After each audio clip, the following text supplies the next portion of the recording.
আমরা সকলে জীবনে ঈশ্বরের কাছে কিছু না কিছু প্রার্থনা করি, আর ঈশ্বর যখন আমাদের মনস্কামনা পূরণ করেন তখন আমরা প্রসন্ন হয়ে যাই। কিন্তু যখন ঈশ্বর আমাদের মনস্কামনা পূর্ণ করেন না, তখন আমরা ভাবি, সন্দেহ করি যে সত্যি ঈশ্বর আছেন। আপনাকে একটা কথা বলি, আপনি যদি ঈশ্বরের সম্মুখে নিজের ইচ্ছে বা মনস্কামনা রাখেন আর ঈশ্বর তা পূরণ করেন, তার অর্থ হলো ঈশ্বর এটা জানেন যে আপনার তার প্রয়োজন রয়েছে। কিন্তু যদি আপনি কামনা করেন আর তা পূর্ণ না হয়, তাহলে শুধু এটা মনে রাখবেন যে ঈশ্বর সেই সব দেখতে পান যা আপনি দেখতে পাচ্ছেন না। দ্বিতীয় কারণ হলো এটা,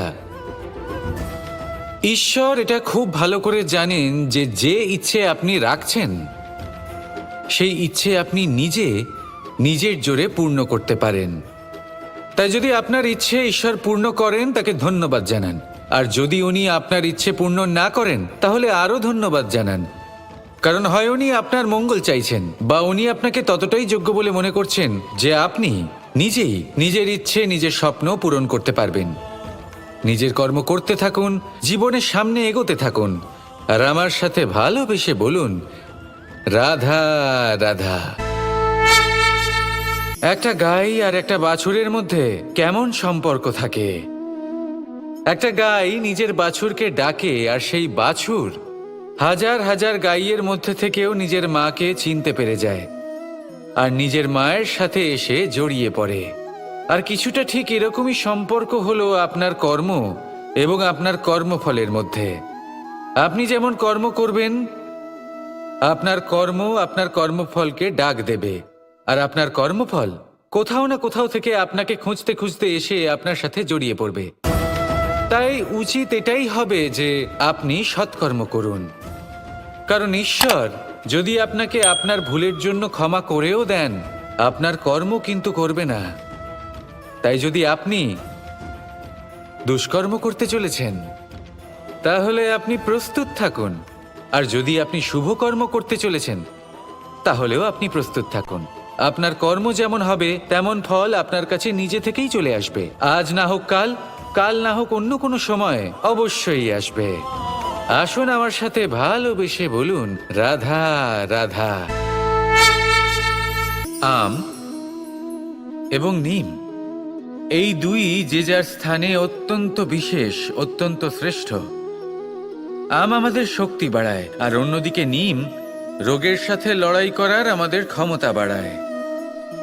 এবার আম অত্যন্ত মিষ্টি হয় আর নিম অত্যন্ত তিক্ত। তাই এই কারণে কি নিমের নিরাশ হওয়া উচিত বা নিজেকে ঘৃণা করা উচিত? তার স্বাদ তিক্ত? কখনোই নয়। দেখুন, নিম তিক্ত, এতে নিমের কোনো দোষ নেই। দোষ হলো জিহ্বার, যে মিষ্টি পছন্দ করে, তিক্ত পছন্দ করে না। কিন্তু যদি আপনি নিজের জীবনে নিমের প্রয়োগ না করেন, তাহলে আপনার রোগ প্রতিরোধ ক্ষমতা বাড়বেই না। তাই নিম হলো অত্যন্ত গুরুত্বপূর্ণ। এর থেকে আপনি কি শিক্ষা পেলেন? এটাই যে জীবনে কখনো অন্য কারোর মাপকাঠি দ্বারা নিজেকে পরখ করবেন না। আপনার যোগ্যতা, আপনার বিশেষত্ব, আপনার গুণ, অপগুণ, এই সব কিছু আপনি নিজে বুঝে নিন, সেটাই যথেষ্ট। আসুন আর আমার সাথে ভালোবেসে বলুন, রাধা রাধা। অনেক সময় এমন হয় যখন মানুষ আমাদের সত্যকে অস্বীকার করতে থাকেন আর মানুষের মিথ্যে কথাগুলিকে গ্রহণ করেন, তাও আবার অত্যন্ত সহজে। তখন আমাদের খুব দুঃখ হয়, বড়ই ক্রোধ হয় মানুষের এই মানসিকতা নিয়ে। কিন্তু এটা জানা অত্যন্ত গুরুত্বপূর্ণ যে এমন কেন হয়। কারণটা কি আপনারই কি কোনো দোষ রয়েছে? কখনোই নয়। কারণ হলো এটা যে এই যে সত্য, এই সত্যের মূল্য অত্যন্ত অধিক, এতটাই অধিক যে অনেক সময় অনেক ধনী ব্যক্তিও এর মূল্য মেটাতে পারেন না। সেখানেই যদি মিথ্যের কথা বলি, তাহলে এর মূল্য অত্যন্ত কম, অত্যন্ত সহজেই মিথ্যে সবার মধ্যে বিক্রি হয়। সত্যি বলতে এটা ভাবা আপনার কর্ম নয় যে লোকে কেন আপনাকে বুঝতেই পারেন না, আপনার সত্য কেন বুঝতে পারেন না।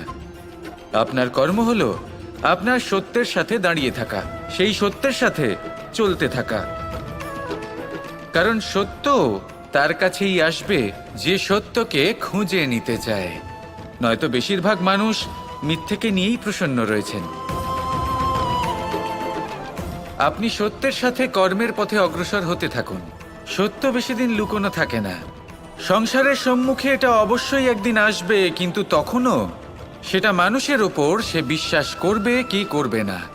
আপনি কর্ম করতে থাকুন আর আমার সাথে ভালোবেসে বলুন, রাধা রাধা।